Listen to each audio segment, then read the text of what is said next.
Oh boy, I have been waiting to talk about this topic for too long. Today we're going to tackle your own perception of your goals and your fitness progress. Are you positive about how you're accomplishing your goals, or are you negative about your goals? What is up, people? Jean Carlos here with the Total Body Training Podcast, and today we're going to talk about this issue. Now, when someone first comes into total body training and they sign up and they start working out, there's a number of things that can happen, and there's a variety of different people with different goals. Now, the majority of people that I get in here are wanting to lose weight, and healthy weight loss is, for you should be losing, based on your weight, it also depends on your weight, between half a pound to 2 pounds a week. Now, I know there are other places and other programs that can help you lose that weight really, really fast. But what we do, I call healthy, sustainable weight loss. That's what our nutritionists, our doctors that we rely on to create programming for my clients use. Now, what that means is that you're gonna have to have an eye on the future of your goals rather than just the present of that goal. What does that mean? That means that we're in it for the long haul. That means that if you want to lose 40 pounds, if you're losing about 1 pound to 2 pounds a week, you're doing amazing. At the same time, it's going to take us a while to lose those 40 pounds if we're doing this slow and steady weight loss. The benefit of this is that you'll keep that weight off. Now, when someone first starts off losing weight, they will be excited. They'll say, oh, I lost 1 pound here. Oh, I lost 1 pound there.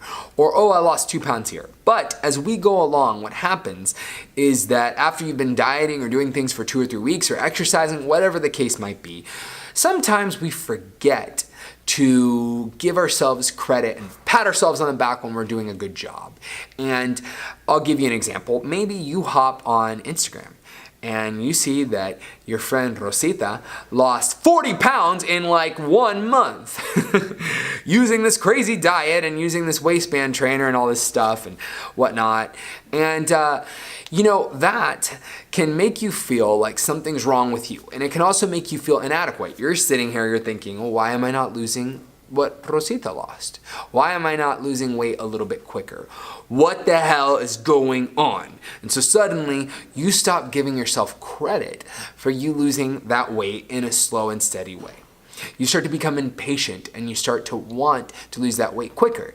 And I completely understand wanting to get that weight off, and I completely understand wanting to get more fit. After all, that's the bigger goal, right? You really want that beach body, or you really want to feel better, whatever it is that you want for yourself, you want it, and you want it now, especially if Rosita from high school got to it first, right?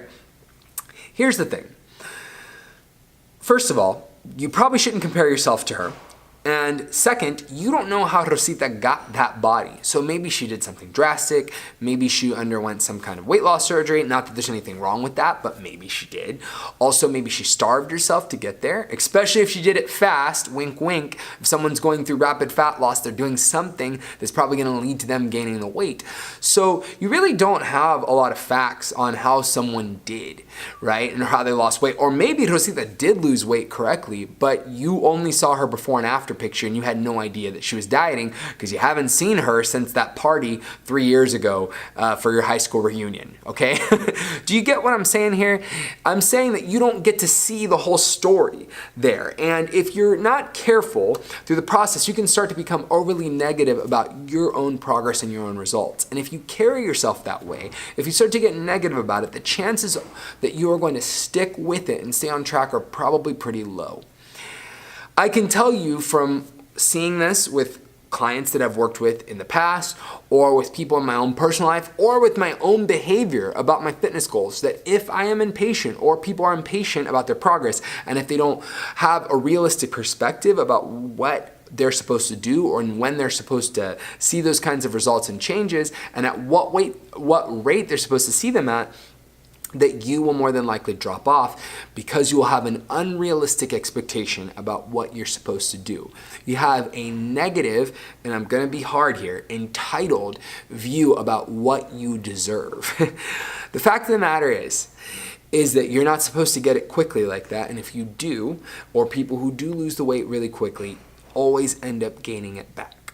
So if you're seeing some progress, let me give the tip here. Stop downing yourself and stop downing your progress. If you're losing a pound a week, you're doing pretty good. And chances are, if we can keep you on a good track with slow and steady weight loss, that in a couple months, you'll hit that 40-pound mark.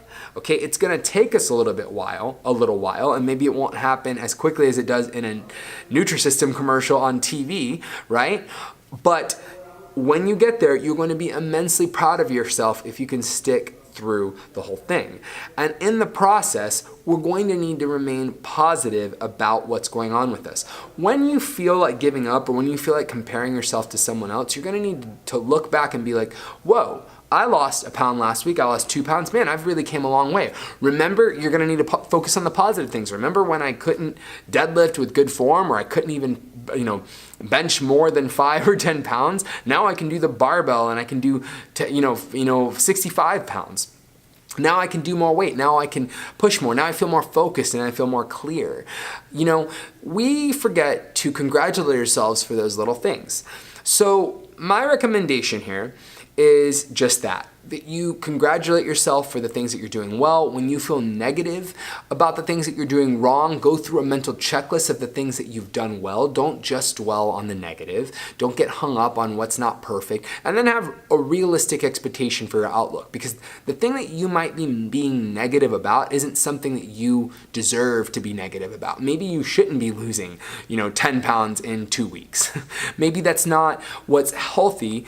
It's not, but maybe your expectations aren't realistic. And what we want to do is we want to make sure that your expectations meet the reality of how you're supposed to get to your weight loss goal, and that you're positive about that. This doesn't mean that you can't wish to want more. It doesn't mean that you can't stay hungry to see better progress. It just means that you need to be positive about it. Otherwise, you're probably going to just drop off with your fitness goals. You're probably going to be dismayed when you do look at Rosita and how much weight she's lost. So let's be positive about our fitness goals and congratulate ourselves each and every step of the way. All right, people, thank you so much for tuning in to the Total Body Training Podcast. Until next time, peace.